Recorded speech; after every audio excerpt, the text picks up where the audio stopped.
कधीच नाही चुकणार तुमचे फेवरेट टीव्ही शोज झी5 सोबत, तेही एकदम फ्री। काय झालं ग? इंद्रायणीची मला ताप आलाय। अरे बाप, एक काम करतेस, खोलीत जा, मी औषध घेऊन येते तुझ्यासाठी। हो आजी, तिला काय म्हणतात? चाटण। हा, माझी पहिला मला चाटण भरवेल, मग मी रूम मध्ये जाते।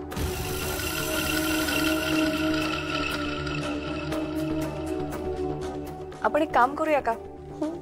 तू तुझ्या खोलीत जा, मस्त ब्रश कर, मग आपण तुला छान छान कपडे घालूया, मग मी तुला एक गोष्ट सांगेन आणि मग औषध घ्यायचं आणि झोपून जायचं, चालेल? बरोबर असाच ब्रश करायचा। मी येईपर्यंत ब्रश करून घे। ओके, जा खोलीत जा, हळू पळा।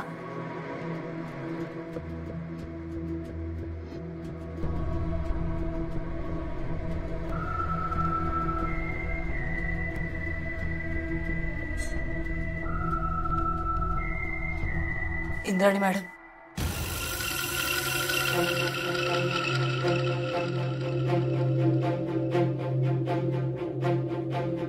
मैं समझ सकती हूँ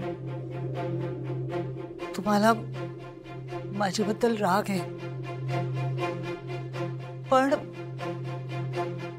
ईशा आणि रीमाला माझ्यापासून काहीच धोका नाहीये, त्यांना त्रास नाही देणार आहे। ईशाला ताप आला होता ना, म्हणून मी हे चाटण करून देत होते तिला।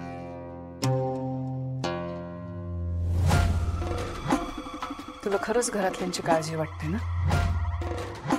त्यांना त्रास झालेला बघवत नाही? खरंच नाही बघू, मनाने चांगली आहेस,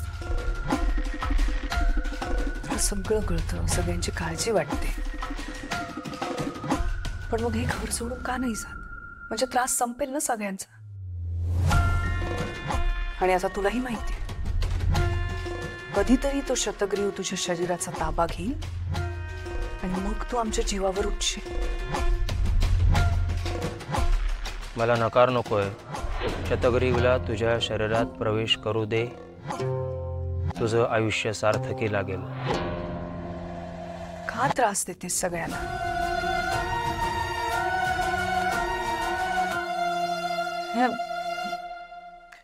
मैं अगर घर छोड़कर चली जाऊंगी तो शतग्रीव माझ्या शरीराचा ताबा घेईल, सगळ्यांना जास्त त्रास होईल। नाही होणार त्रास, मी आहे ना देवी आईची मुलगी, त्या शतग्रीवचा अंत करायला। तुला नेत्राची काळजी वाटते ना? तिला काही त्रास होऊ नये असंही वाटतं, पण मग जर खरंच नेत्राची काळजी वाटते तर हे घर सोडून जा। नेत्राचं भलं व्हावं असं तुला वाटत असेल तर हे घर सोडून तुला जावंच लागेल। जाशील ना? नेत्रा परत यायच्यात मी हे घर सोडून निघून जाते।